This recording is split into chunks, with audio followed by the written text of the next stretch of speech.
I'm out to perform a service for the American people. And that is, I'm going to try 100 different whiskeys. This is truly an act of sacrificial love.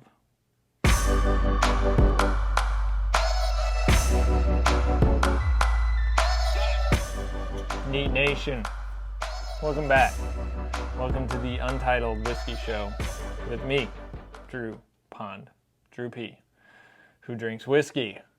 And today I'm very excited to be kicking off a journey really this year where I am setting out to try 100 different craft whiskeys over the course of 2021.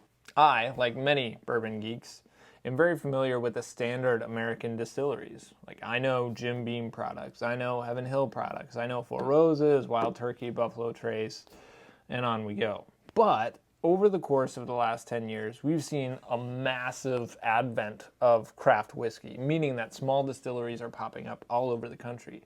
There are hundreds of small distilleries now across the United States. And I know very little of what they produce. And it's of varying quality levels, no doubt. No doubt. I've had some of it, particularly in my area. In Wisconsin, there's quite a few small distilleries. But given that there's so much new whiskey production out there in the United States, there's got to be some really amazing whiskeys that I'm just not familiar with. So over the course of the next 52 weeks, I'm going to taste as many craft whiskeys as I can. The goal is to get to 100. We'll see how high we can go.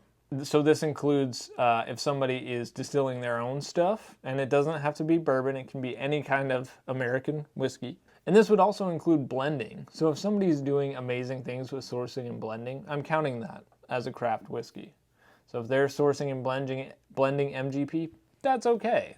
Because not everybody does it equally. I've tasted really good stuff sourced and blended from MGP, and I've tasted bull crap sourced and blended from MGP. So I'm excited this year to try and figure out who is really crushing it across the US of A in craft whiskey production. And again, craft just means small.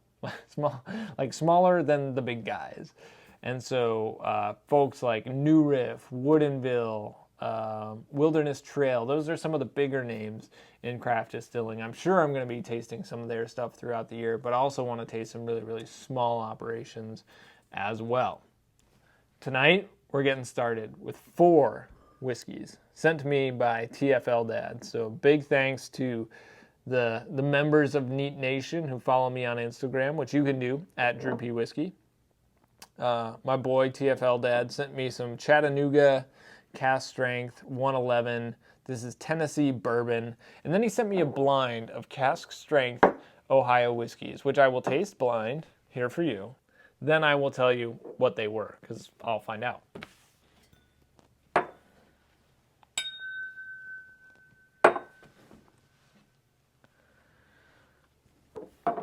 So here we go. Whiskey 1 of 100. Chattanooga Cask Strength bourbon. This is a high malt. I know a little bit about Chattanooga, and I've actually tasted this one before, but this is a very high malt bourbon, meaning that the secondary grain in the mash bill is malted barley. If somebody says malt, they mean barley. It's malted barley. Normally, in bourbon, we'd see the secondary grain being wheat or rye. Almost always it's one of those two. But in the case of Chattanooga's, we're talking malted barley.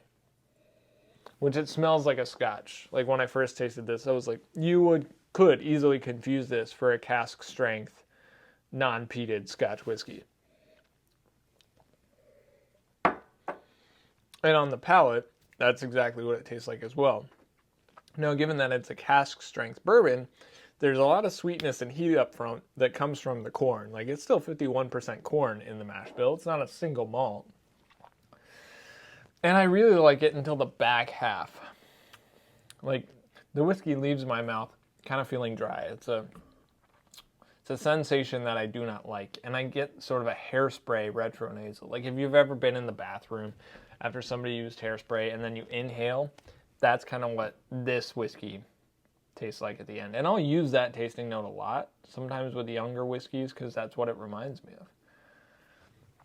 It's like the things you experience as a kid, you smell or taste. Hairspray is one of them for me.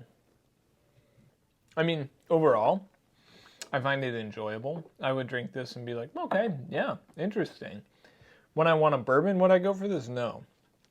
Like I said, almost if I wanted a cask strength non-peated scotch. Similar, actually, kind of in similar profile to the Broichladdich non-peated scotch whiskeys. Very similar, actually. So my dad might like it a lot. So now let's get to these cask strength Ohio whiskeys. Now, off the top of my head, I don't know what's in Ohio in terms of craft distilleries. This one smells like prunes and or figs. Dried fruit immediately on my nostrils. We're going to do these things side by side too, compare and contrast. So we're going to call this A, B, and then C.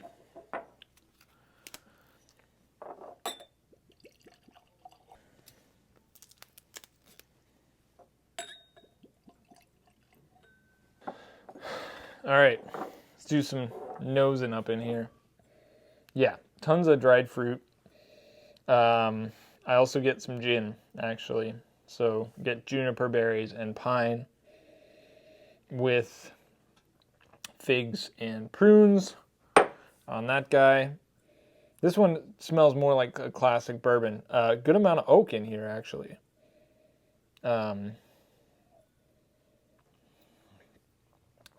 Still pretty harsh. Like, these are cask strength, and that's pretty evident here, as I get a decent amount of alcohol present.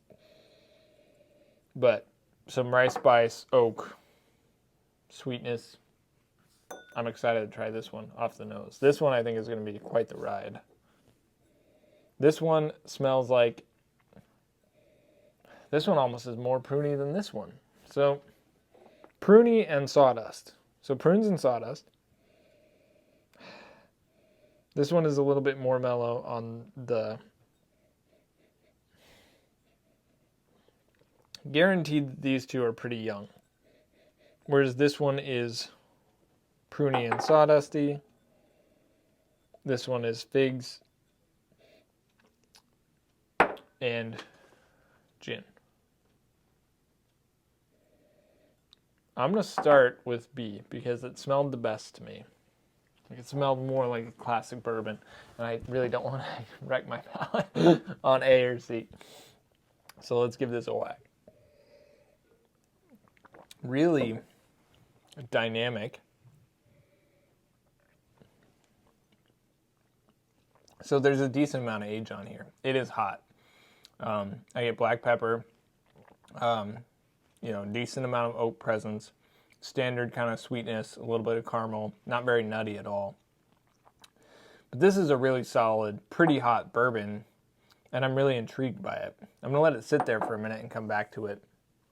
But this is really good, whatever this is. B is good. I'm a little worried about this one.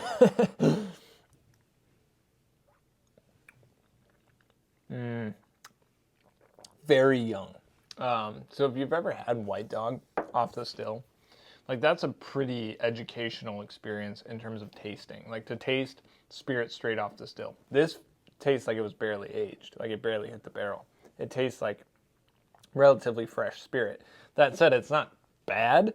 I mean, it's bad if you really want a nice, well-aged bourbon. It doesn't taste like the distillate is bad.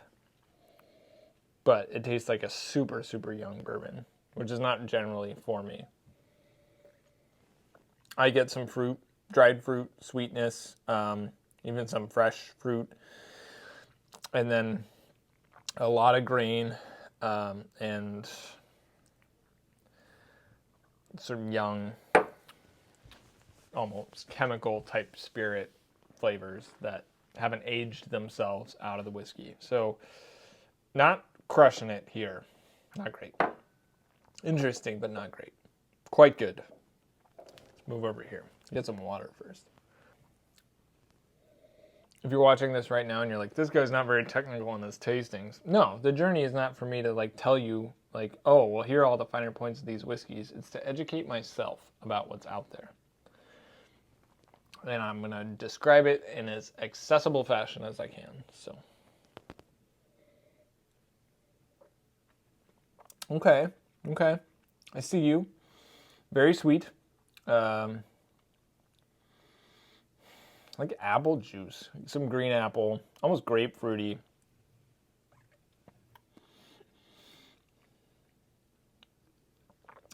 Kind of a relatively bland sweetness, like agave nectar. Simple syrup. It's there, but it doesn't bring with it like burnt sugar, caramel, brown sugar depth like an older bourbon would. And I do get that sawdust that I was smelling on the palate as well. Like this is a young whiskey as well, but brings with it more. Like this is a much... So if I'm going to a child's birthday party, I would want to go to this birthday party before this birthday party. This birthday party at least has a bouncy house and pin the tail on the donkey. This birthday party, they probably serve a fruitcake, and everybody's vegan. Whereas this party, they use buttercream frosting and we're eating pizza. Like it's still a child's birthday party. Still not my favorite thing in the world, but this one's better.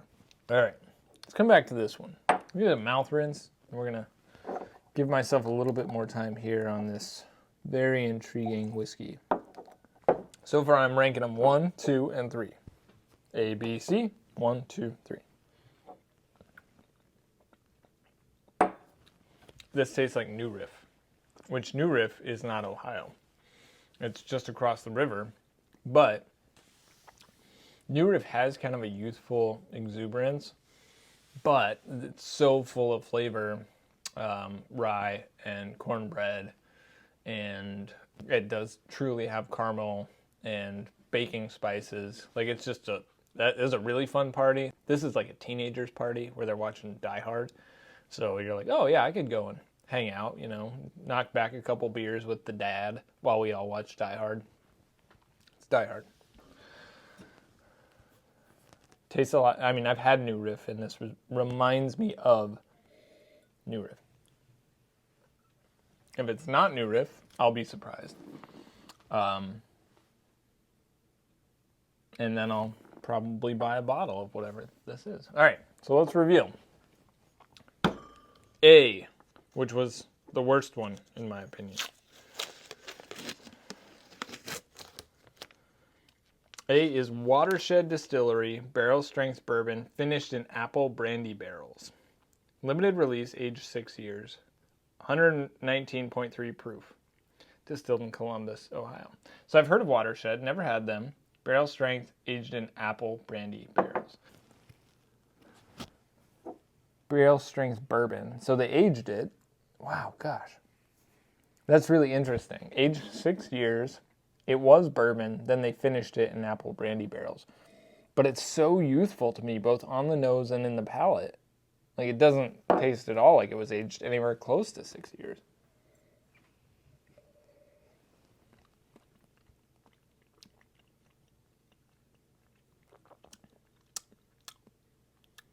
I get maybe a touch of brandy too. Like it's not overpowering, but I don't get much bourbon in it, so not for me. All right, we'll save B here. Let's go to C, which was my number 2. This is High Bank Distillery Whiskey War Barrel Proof Whiskey, not bourbon. Blend of MGP and Tennessee high rye whiskeys bottled in Columbus. So this is sourced whiskey, probably pretty young, given that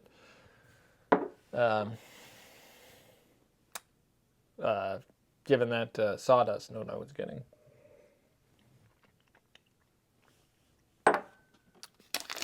But the rye spiciness is definitely there, and it's okay. It actually reminds me of some of the Driftless Glen bourbon / rye coming out of Wisconsin. A lot of promise, a little bit young. Now, given that this is sourced whiskey from Tennessee and MGP, they're probably not going to be releasing older stuff, but not bad. Finally, sample number B, and my favorite, is not New Riff. And this is crazy. I'm wondering if we mixed up bottles here. It's very possible. Maybe not, though. This is Middle West Spirits Straight Wheated Bourbon, Miquelon Reserve. Limited release, cast strength, single barrel, 123.6 proof, 61.8% ABV. Wheated bourbon, Middle West Spirits. So I'm going to look this up when I'm done.